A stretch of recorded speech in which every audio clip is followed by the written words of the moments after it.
Namaste. Namaste, Ramesh. Great to Thank see you. you. Yeah, yes, my pleasure. Welcome all to Candid Convos, a thought leadership initiative of Lead Fact Solutions.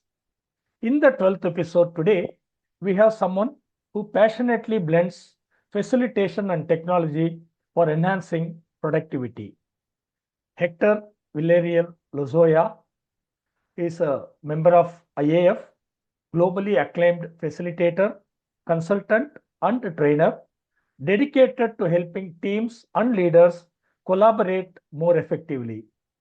With professional engagements spanning over a dozen countries across the Americas and Caribbean, he brings a rich cross cultural perspective to the practice of facilitation. The founding partner of Prayuktam and Punalaburu, Latino America, Hector has been at the forefront of developing collaboration capabilities and integrating them with project management practices. Hector is a certified professional facilitator, CPF, from IAF. He combines deep theoretical grounding with hands on practice. He is a licensed trainer of the effective facilitator method, a certified facilitator in Lego Serious Play, and Storm's digital collaboration technologies. His work reflects a strong belief that collaboration does not happen by chance. It is intentionally designed through the right processes, structures, and environment. In his writing and practice, Hector emphasizes the power of facilitation as a catalyst that can rapidly transform groups into high performing teams. He is particularly passionate about leveraging technology to enhance both in person and remote collaboration while preserving the human essence of group interaction. Today, we are going to discuss with him about his contributing chapter, The Power of Facilitation for Team Development, in the magnum opus book, The Power of Facilitation. Welcome, Hector. Once again, we are privileged to have you today with us. And thank you for the invite, Ramesh. Much appreciated. And yeah, love to be here. Sure. Thanks. So we'll start now. See, you worked across consulting, facilitation, and global engagement sector. What early experience or turning point first shaped your belief that collaboration can be intentionally designed rather than left to chance?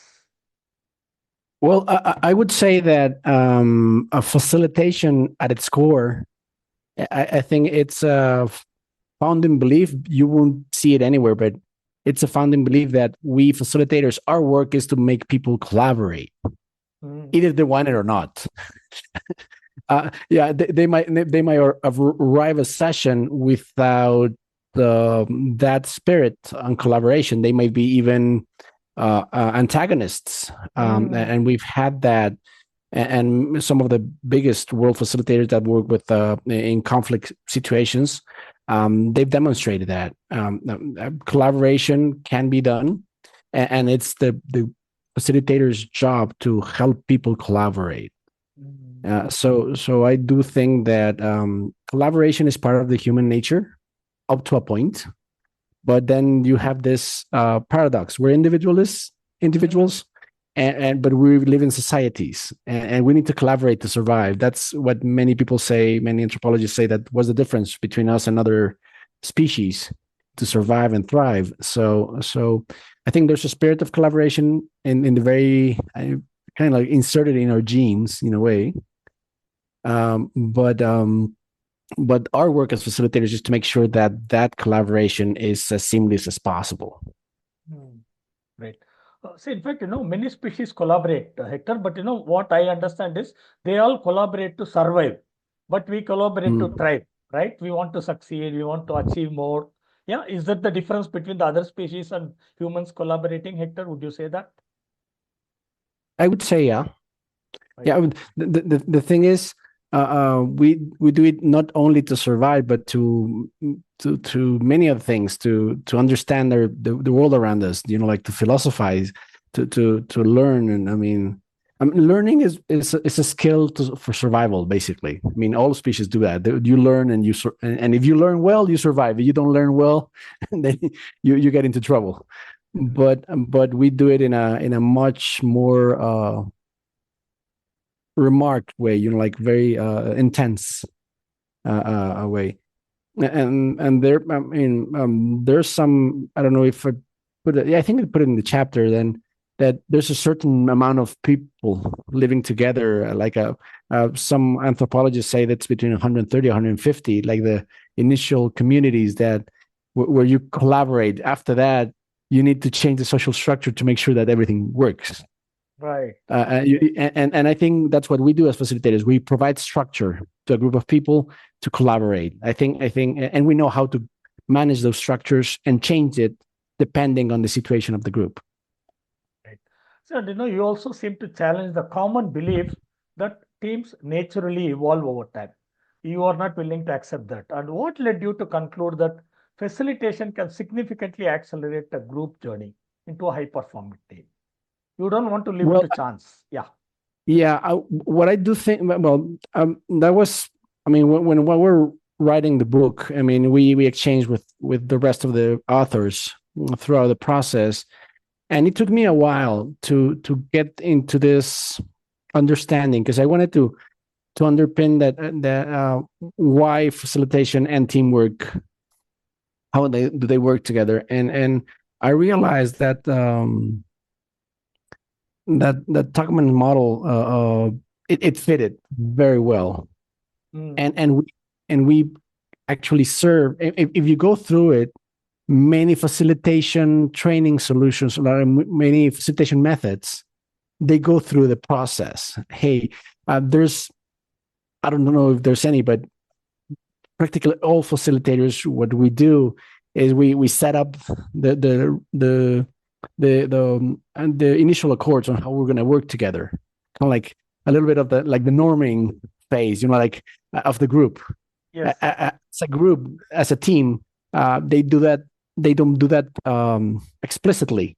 Sometimes, hey, to the new guy, hey, remember, don't say this to the boss, because that's gonna get you in trouble. So the norming is subtle. Sometimes is underneath what's happening, right? But as a facilitators, we bring it up and we say, hey, this is what we want to, how we want to work, and we make that norming explicit.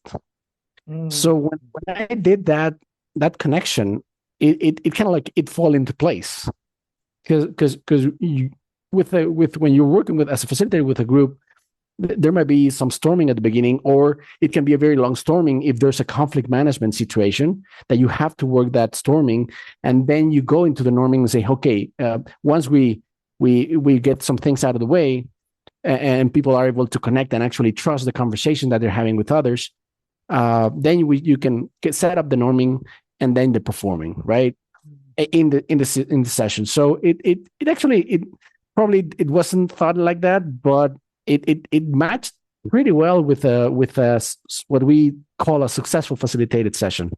At the end, you disband the group sometimes, or sometimes you do not, depending on the type of engagement that you're doing. But I would say that it's really interesting how it just matched, and say, well, if it matches, let's use it. And I think it really helped the process. So Sure. See, from a facilitator's perspective, what are all the things that you would like us to be, very mindful when we have to intentionally design interventions so that a group move more effectively, through forming, storming, norming, and performing. can you? Okay, I don't know if I understood it correctly. Yeah. From a facilitator's perspective, how can one intentionally design interventions to help a group move more effectively through forming, storming, norming, and performing? I think you have to make sure that you have a specific part of the agenda that works with each one of the elements. So, for example, when you need to understand if the group is in a storming phase, and that you do it with a diagnostic, right? Before you go into a session, and as a part of the input for designing the session, you have to say, hey, what are the issues? What are the conflicts? What's happening between the participants? And you do that before. If you get into the group session and you realize that there's that kind of issues between the members of the group, you're late. So you have to do it before. So when the more high stakes, the more preparation it needs, because you need to try to ride the storm of the group, and to make sure that when you're designing, when the session is fully designed, say, okay, I'm gonna work the storm doing this and doing that, and then you go into, okay, so what does this group need to be working? So that's the norming phase. So you start assigning that, and it depends on the group, and it depends on the aims of the session that you're working with. Recently, I had to facilitate a session, and it was my bad, and this is a cautionary tale for everybody. I thought the diagnostic made by the team, and it's a group, it's an organization that I've worked before, and so I was familiar with them, and they say, no, we need this and that, and I trust them. I didn't do any diagnostic. Then when we went to facilitate, because it was a group of us, it was there were a couple of facilitators and myself, and after the first day, I mean, at the end of the first day, it was like around 3 p.m. and we had this activity design afterwards. After 3 to do it, we had to stop because the group was not ready for that activity. I thought the group was ready to go into performing, and the group said, "Hey, no, we're not ready. We need some more clarity." So they were still in between the storming and norming phase, and I had to pull the stops. We had to get rid of what we had, and then we asked for a little break. We adjusted, and actually that made us change the design of the whole following day, except for a few specific things. But so the thing is, you cannot assume that the team is in a specific phase unless you really have proof or comments or information from the participants that there is. So for example, we normally have the diamond of participation, right? Of Sam Kaner's, convergence, all of that. I would use that when the performing is, or at certain parts of the norming, when we need to open it up and close what we need to make norm as a team. So if you think that you go in, you do the diamond and that's it, you're in it for a big of trouble and pain as a facilitator, because you need to make sure that the group is in the same page. So I always say that the norming means, if you end the norming well, it means that the whole group is on the same page, and then you can work and you can do the big stuff, right? So if you go into an agenda and you think of it as an agenda, as you structure your session, you say, okay, is it where the person is before as diagnostic? If the team is in a norming or performing situation, you can get in fairly quickly. If not, you have to devote time to make it's like imagine that you have a wagon with square wheels. We need to sand them until they're round enough so the group can move, because those specific conflicts or situations, you can move a wagon with square wheels. It's going to be really tough, but you can move them. It doesn't mean that it's going to continue moving after you leave. Right. So I always, it's that we sand them, and we sand those square wheels in order to move them. And I think that's, I don't know if it responded to the question. Sure, definitely, Hector. So basically, the preparation is key, and then keep looking for emergence. Yeah, that's very key. That's what I understood. Yeah. Absolutely. See, in your chapter, you emphasize that collaboration is not accidental, but created through the right context. You mentioned about this. What are the non-negotiable elements of this context that many people tend to overlook, organizations or facilitators? I do think that we care of them, but is nevertheless it's important and critical to make sure. One is that respect is always there. when respect is missing, even for a little bit, even jokingly, like there might be some bullying, like this banter between participants and making jokes and stuff like that. When you have all male participants, that's a very alpha dominating situation. Somebody wants to just joke and establish a power above the rest by bantering one another. That could shut down some voices in the group. So I think the respect is critical. Allowing everybody to be listened to and to listen. It's another. Sometimes you have to teach participants to listen, even with small exercises. You don't tell them that you'll teaching them how to listen, but you do these activities with a content from a. I mean, you do an activity with a content in mind, but you do this activity in a way that participants have to listen to the rest, and you force in a way a new conduct, a new behavior that they might not be familiar to in their daily lives. So we create a context by respecting, by allowing people to listen to one another, and to open up, right? And sometimes you do it in different ways. One of the things that I love technology is because very early on, back in the 1990s, I learned that people don't always communicate by talking. I don't know if you remember. I mean, probably the younger generation that's listening to this won't understand. But we have this mailing lists, and all the discussions were done by mailing lists, right? And these communities online only by text. And you had this colleague that wouldn't talk at all during the whole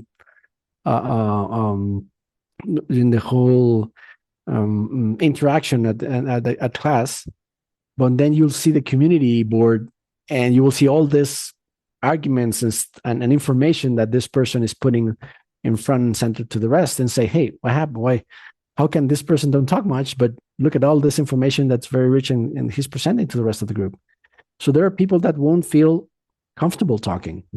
So you have to design spaces where those participants can communicate their ideas in a non-verbal way. Could be a post-it, could be a card, could be technology. And new generations are very keen on using technology. So sometimes we tend to think that the new generations is just one way of doing things, but in the new generation, there are people that like to talk and not like the previous generations. It's basically the same, and you have to give them the opportunity to put the front their ideas, and technology can help you do that in an anonymous way as well. Yeah, so that way, you would prefer like facilitators should have variety up on the sleeves, not to take whatever is required and do it. That's great. So you also describe facilitation as a catalyst, Hector. What are the most visible shifts you observe in a group when facilitation is done well? When can you say like, wow, it's going well?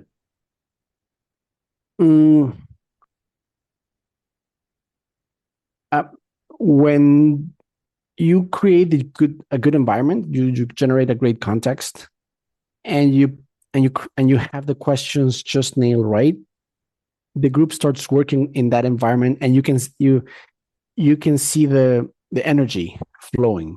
That's something that in Lego serious play, they call it like the flow state, when the participants are just going and moving forward with the issues and discussing and exchanging and listening.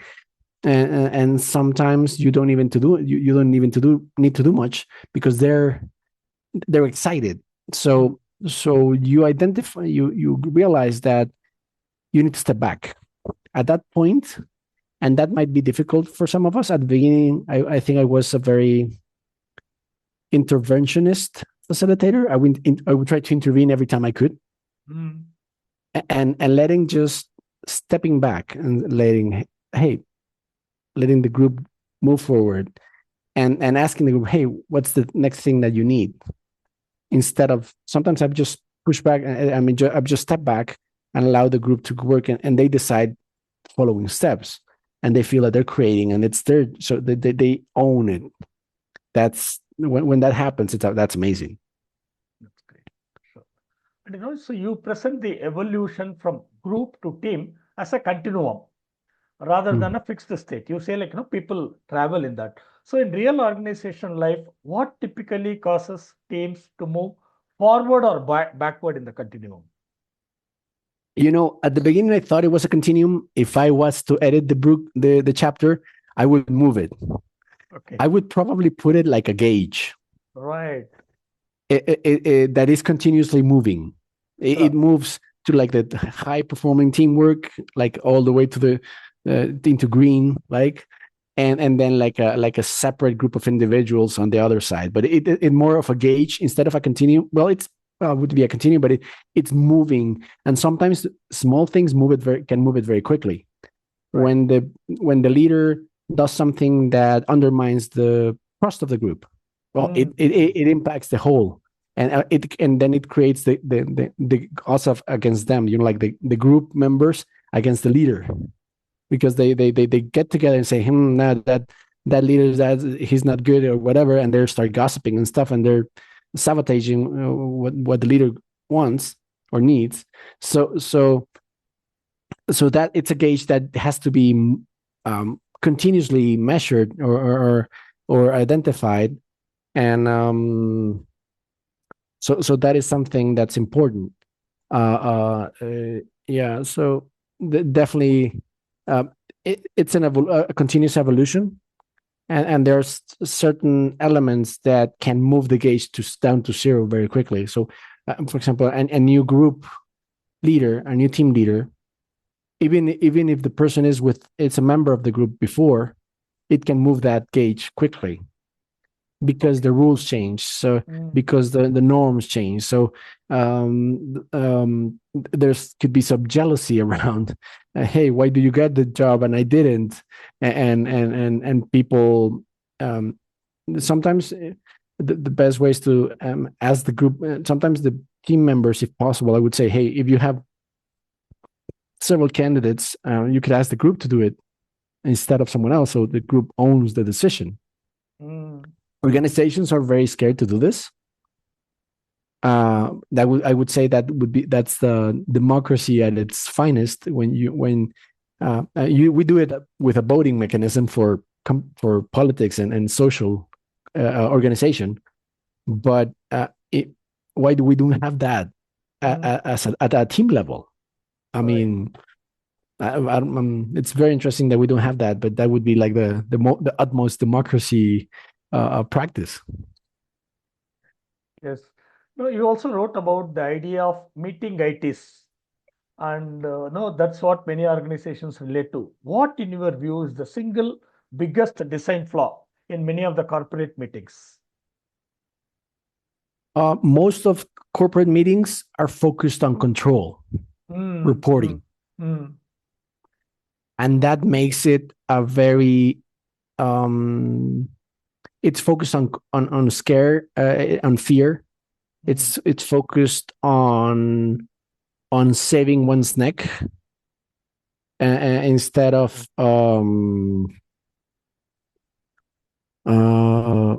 creation. Most meetings are not about, hey, let's create solutions, let's agree on stuff, and let's move forward. Most meetings are, hey, which one? How were your results?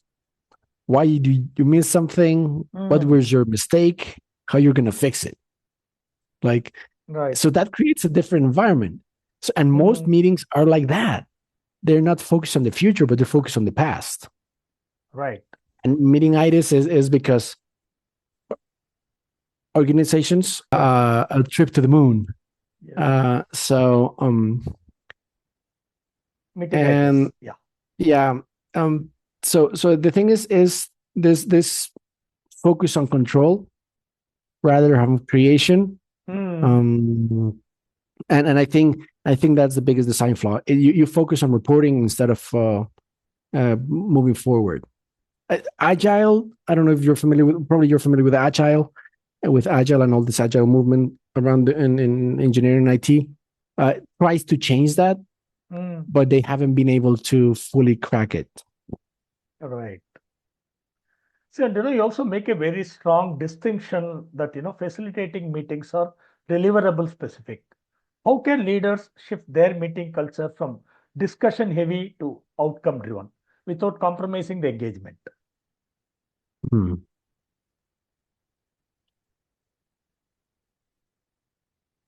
But the thing is, I think that the way you set up the discussions, most discussions, it's follows a structure like this. Okay, we have this problem, discuss. And then in some way it will come to a solution. Right. So you have to design the discussions. Discussion, it's important. So there's, for example, some town halls, more formats. You have a lot of people take the microphone, having a 1 or 2 minute to speak, and they talk, and then the person's in the front. They try to respond or save their neck in one way or another. That doesn't that doesn't generate creation. I use a lot of different methods. You mentioned Lego series play. Yeah, you mentioned there's storms and the effective facilitator methods. There are different methods, specific activities that you guide the discussion in a way. I use a lot of liberating structures as well. I've worked with them, and by the way, they're coming up with new. Probably that would be a good opportunity for your podcast in the future with some of the founders of the liberating structures community. They're going from 33 to 44. They're expanding the number of liberating structures. I use a lot of them because you guide the conversation on how it's going to take place, right? It's not just, hey, let's discuss and see how it goes. No, we go into a series of steps that allow people to feel heard, to hear, to listen to others, and then go into the output, the outcome, right? And the thing is, most of the time, we don't design discussions. And I think that's where facilitators we take a step forward and say, hey, this is the way we're going to have this conversation. And you have to design conversations. If not, they take a life on their own. And some people might feel left out as well. So that's what I was coming to, Hector. See, the facilitator, we call neutral process leader, and and it's a very nuanced idea. How do we maintain neutrality while still pushing and pulling the group towards outcome? We also need to achieve the outcome, right? So the thing is, we try to be neutral, but we are not objective neutral. So because we are hired to arrive to something, right? We are they want us to either make people feel something. Yeah. We are asked, hey, I want people to work together, and sometimes probably you've been approached by a client, say, hey, I want my team to get more like cohesive, right? That's an output. Sometimes difficult to grasp, but it is. I want our people to feel excited about the next year's program or plan, a strategic plan or whatever. So we have all of this outputs that we're asked, and we are not objective neutral. It's not, hey, what the group wants. No, sometimes it is, but it normally is not. Sometimes I've been asked, hey, I want you to help us to understand where we want to go. Okay, so I'm totally objective neutral because the group needs to define what the group wants to go, their goals. But most of the time, this is the goal that you want to achieve. This is output of the outcomes, and you need to work and move forward, right? And so we are not goal neutral. We are neutral in terms of we're not going to decide. The group is going to decide how they're going to achieve that goal, or if they might say, hey, no, that was happened with me with the example I was saying to you a little bit ago, that the group decided no, that it was not ready, and the goal shifted. And I think you need to make clear to the participants your role as a facilitator. Many participants in many organizations are not familiar, but some are. And the longest they've done things with facilitators, the better they interact with you. But you need to make sure that they understand your role. Sometimes there have been groups that the group is asking, no, you tell us. You're the one in front of the group. You tell us what to do. And you have to step back and say, no, that's not my role. That's your job. Yeah. And I'm going to help you get there and to decide. And you have to give them some calm as well, some tranquility to that you're going to ease it into the process and then you're going to help them because they're not ready. Or they don't want to take that decision for themselves. Right. And that happened to me several times. And it's strange because but it means that the participants are not familiar with having a facilitator. They're familiar to having a teacher or a leader at the front of the group that tells them what to do. Remember, being in the front of the group, we are psychologically conditioned that the person in front of the group has the power. In Latin America, at least, I mean, you have to respect your professor, your teacher. You don't challenge them much, right? You respect. Same here. In Indian culture also we do that. We call them guru, in fact. Yeah. Yes. And because of that, you have to, if you as a facilitator, when you're in front of the group, everybody's gets into that mindset. Oh, he's in the front. He has the power. He has the authority. I have to respect. Exactly. And that makes sometimes things easy for us in terms of, okay, we're going to respect you, but sometimes that respect doesn't allow them to participate as much as they could because they might feel that it's out of place for them to do something, in a way or another. They may also expect some contents from us. They may expect some solutions from us because, they see us slightly at a high pedestal, which is not required. Yeah. That's the whole point. Yes. And that we need to make sure that we don't fall into that trap. Exactly. It's very easy to fall into that trap. Yes. So yeah. So I was about to say, don't give an impression like you are a sage on the stage, whereas you are an aide by the side. Yeah.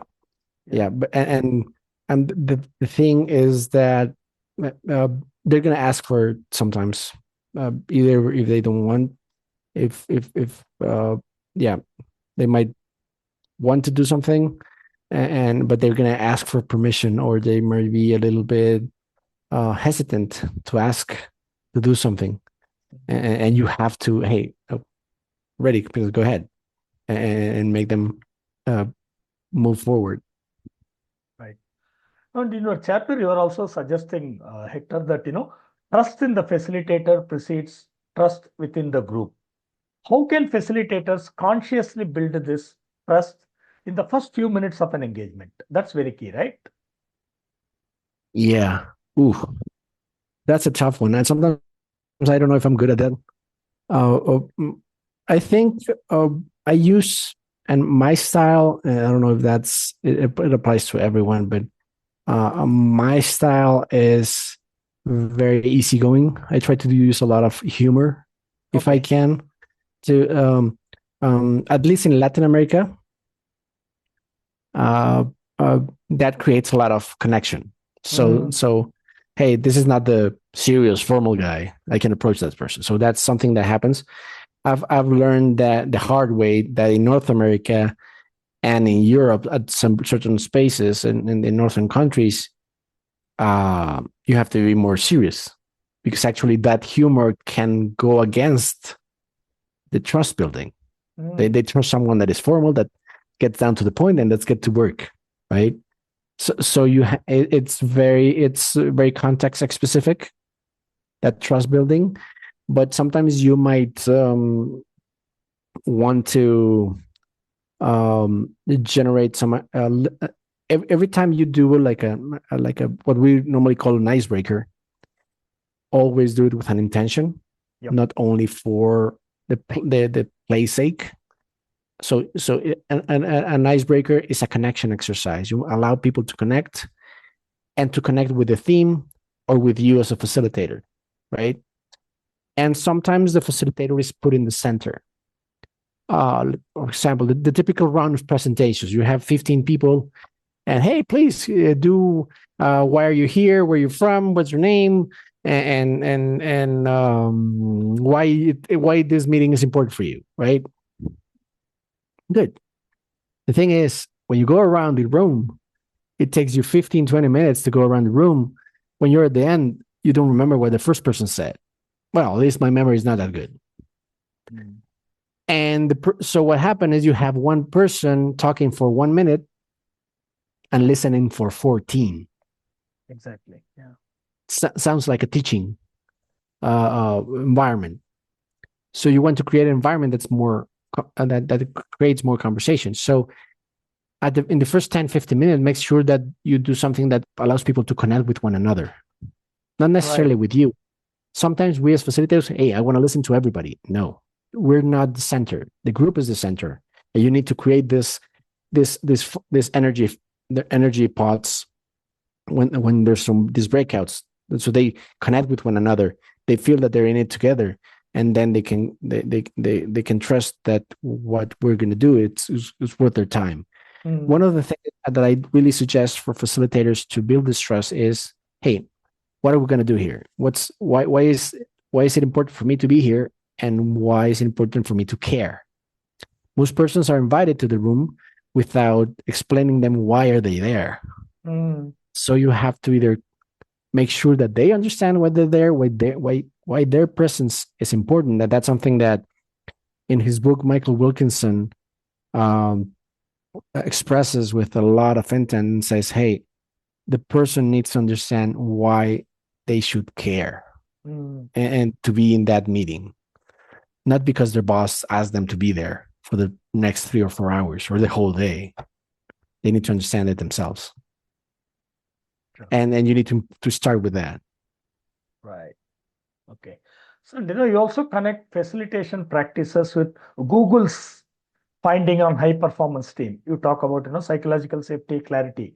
So which of these elements do you find hardest to establish in a short facilitation video, and why do you think so? The most I would say, I think that the first two that you mentioned, psychological safety and clarity, are the most difficult. Yep. Because safety is different for every individual. So you might feel very confident, very, very trustful in an environment, and the person to the side might not. So you need to make sure that it allows everybody to feel comfortable and to feel safe. And previous styles of leadership, when we have strong styles of leadership, you don't have the capability to share your ideas freely. Sometimes that might get you either booted from a company or in some extreme cases even killed. You can get killed because of your opinions. So psychological safety comes from a long line of trust or distrust in an organization. So I would say, and having the clarity to where we're going as a group, as a team, where we're trying to achieve. And now these new generations, they want that more and more clearly, even, right? And so it's that will continue to be an impact. And now in a chaotic environment, when many people call it the book environment, I mean, that was very popularized in business literature. They want that even more, because when you're in an uncertain situation, you have to either accept that the future is uncertain and allow people to feel that uncertainty as well. That is not bad to feel uncertain. And if there's something that's ambiguous, you address that as well. So, hey, we might go this way, or we move that way. We don't know yet, and we need to allow the group to understand and to go through that ambiguousness and that ambiguity. Sorry, and deal with it. And sometimes it might be just, for example, when you do an exercise and you allow participants to talk about that ambiguity and how it makes them feel. It's not gonna be a therapy session, Right. but that verbalizing allows to decompress a little bit to help the group continue forward. And in certain cultures, talking about your feelings is not promoted, and more in the male culture or in a male environment, and most business environment, was we consider that the business environment is a male environment. It doesn't have to be, but we're culturally we're attached to that. And the thing is, at the end of the day, emotions of the individuals are what drive their work. We thrive in an environment that makes us feel safe and we're excited and passionate about, right?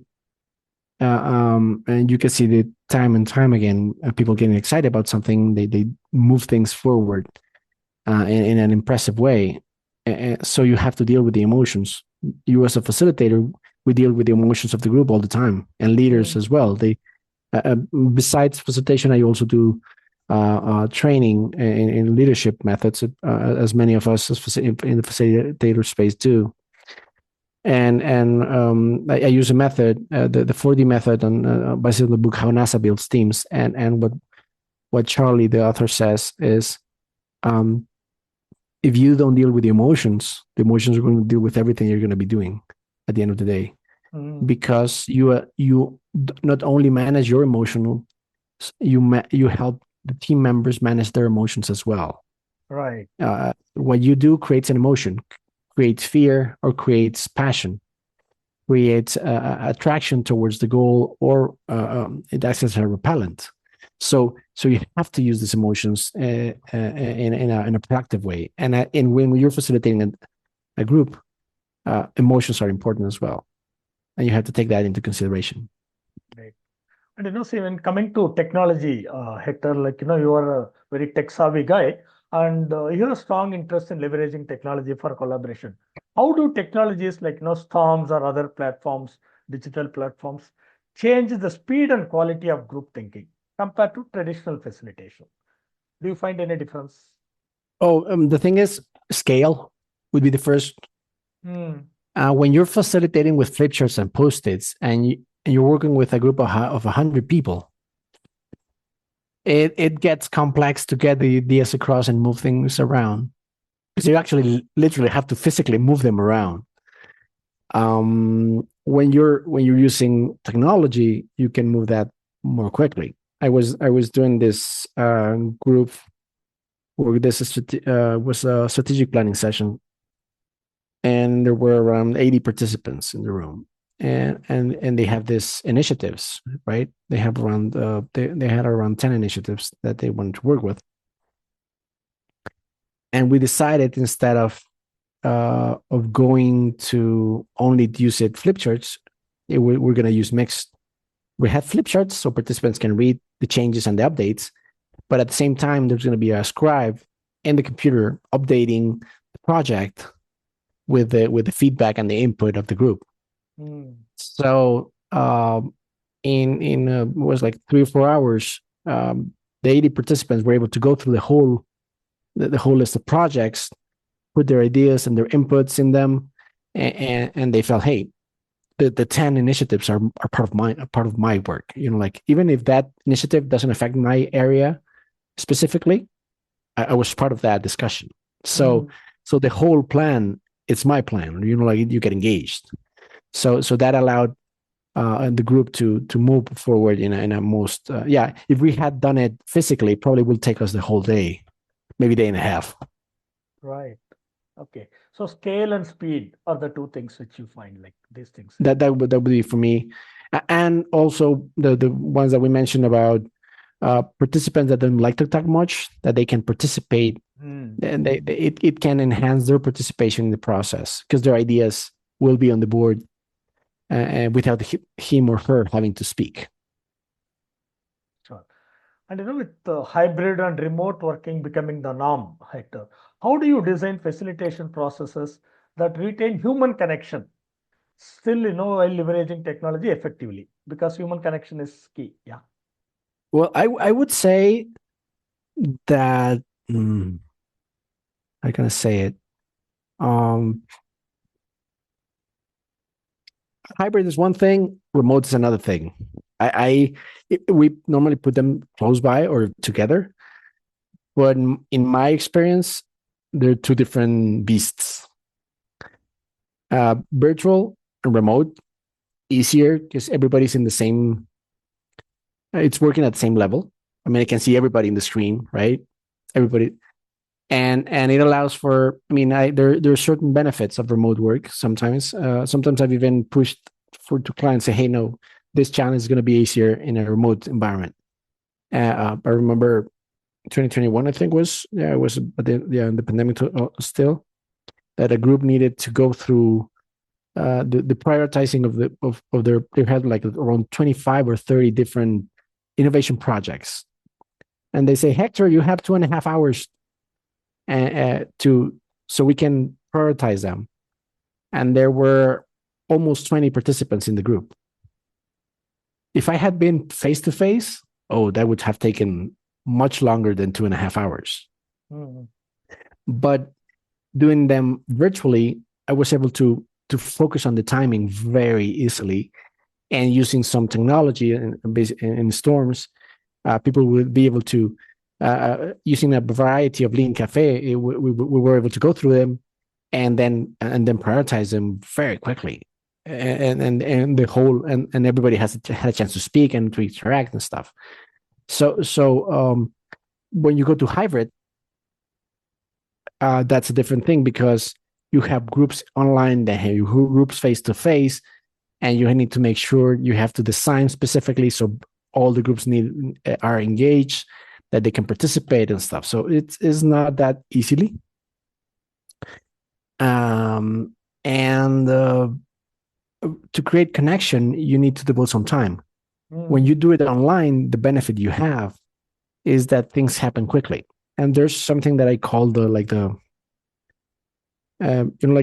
you have this learning curve, right? Remember, we have the learning curve, right? Yes. We have I have this that I call it like the intimacy curve. Right. The time that you need to create intimacy and trust one another. I think in online you can go up that curve quicker. Right. Why? Because when you're online and you make it go into breakouts, it's just you and me. There's no one else. There's no one else reading into it. We're in a space that whatever we say, it's just us. And if we want to share something, we'll share it afterwards. But in the room, it's just us. When you have face-to-face, even if you do breakouts of pairs, if you break people into pairings, you're listening to what others people are saying. So it's not that, I don't know if the word secret, but it's not that private, right? So when you do it online, you can do these things that is different. So it's a different experience for the participant, right? So when online, probably something that could take you 20 minutes face-to-face, it could take you 10 minutes online. Right. Okay. Right? Yeah. And when you do hybrid, then you need to, there's several approaches. Storm's founder, Alexander Essentaler from France, he says, then when you're doing hybrid, the easiest way to do it is, okay, manage the face-to-face group as one group, the online group as another group. You like two groups in parallel. So you're working with them in parallel, and then at certain points you ask them to exchange ideas and to pollinize their ideas one to one another, but you keep them separate. That's one approach.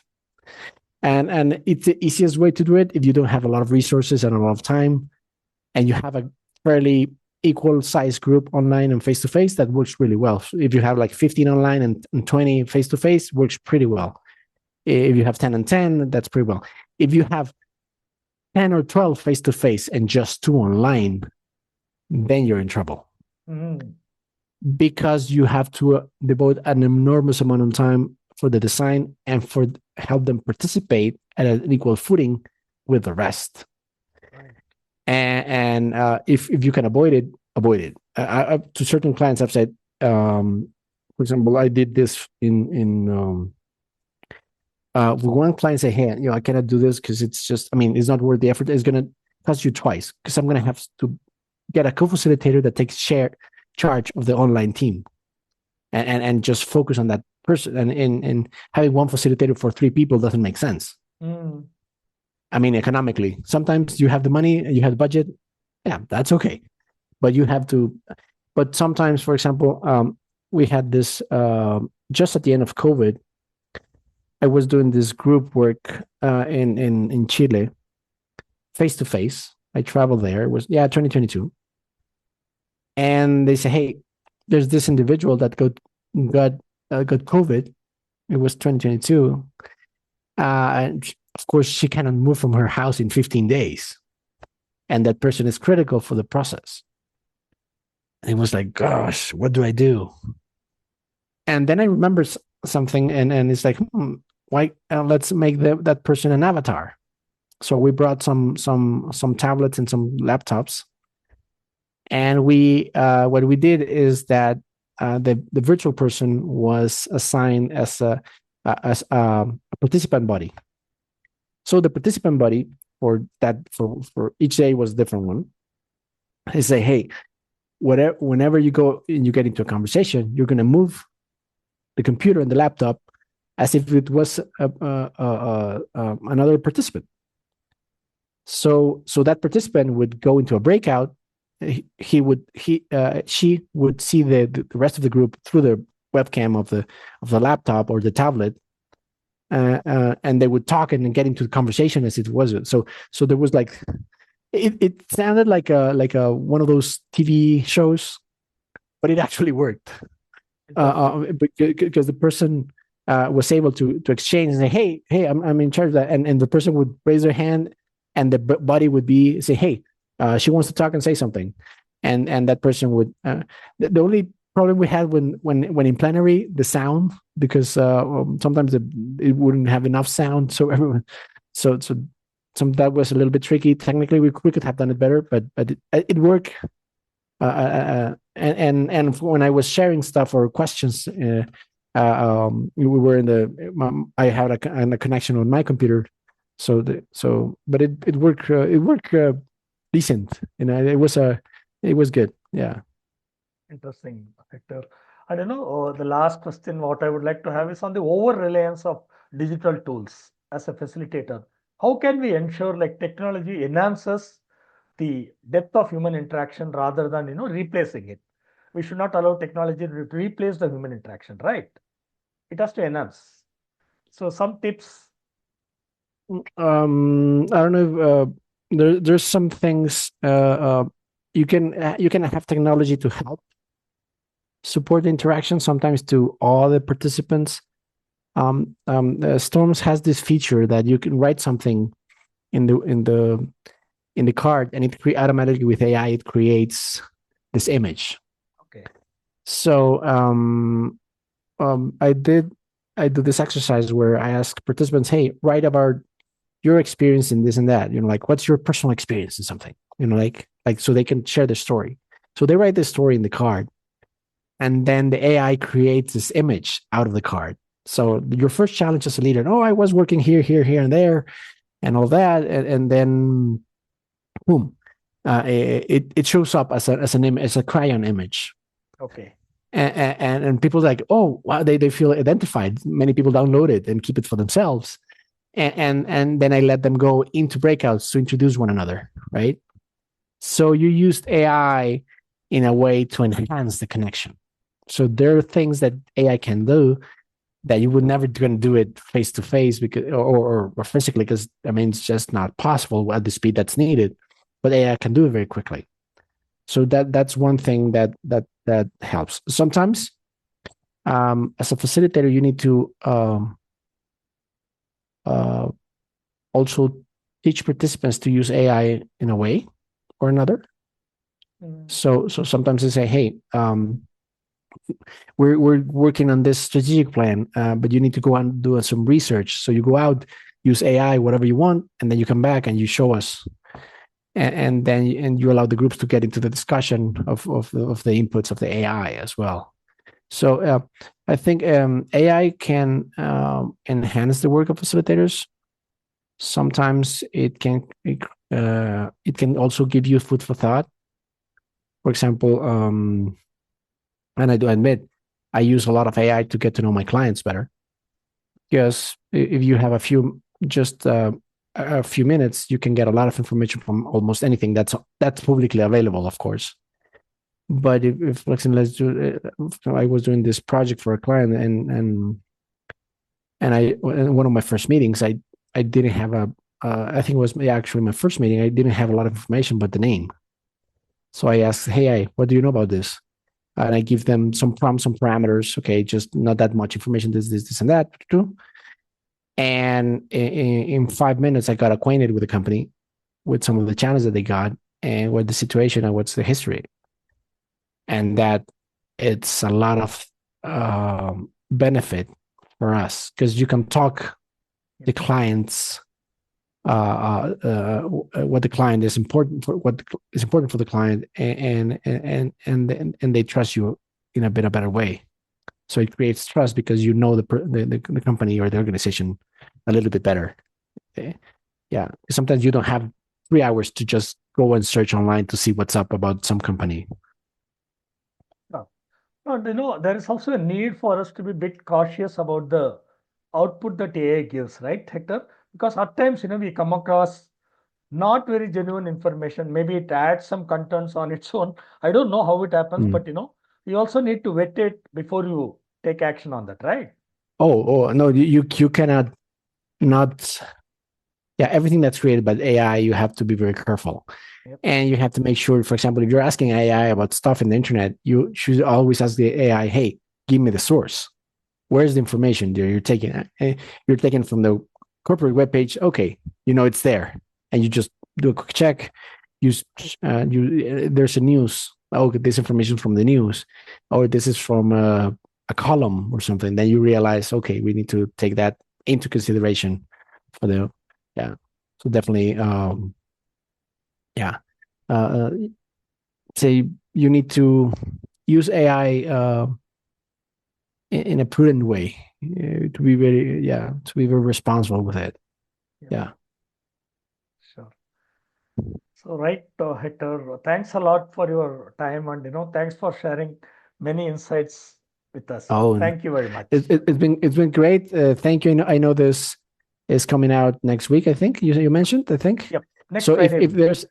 if there's anything listening and it's still before April 30th, we'll welcome them to the facilitation conference in Monterrey, in Mexico. We're doing the facilitation conference of the Americas.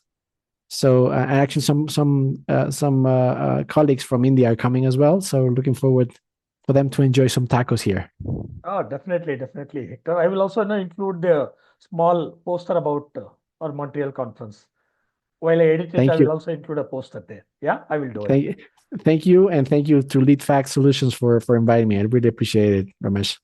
Thanks a lot, Hector. It's a pleasure.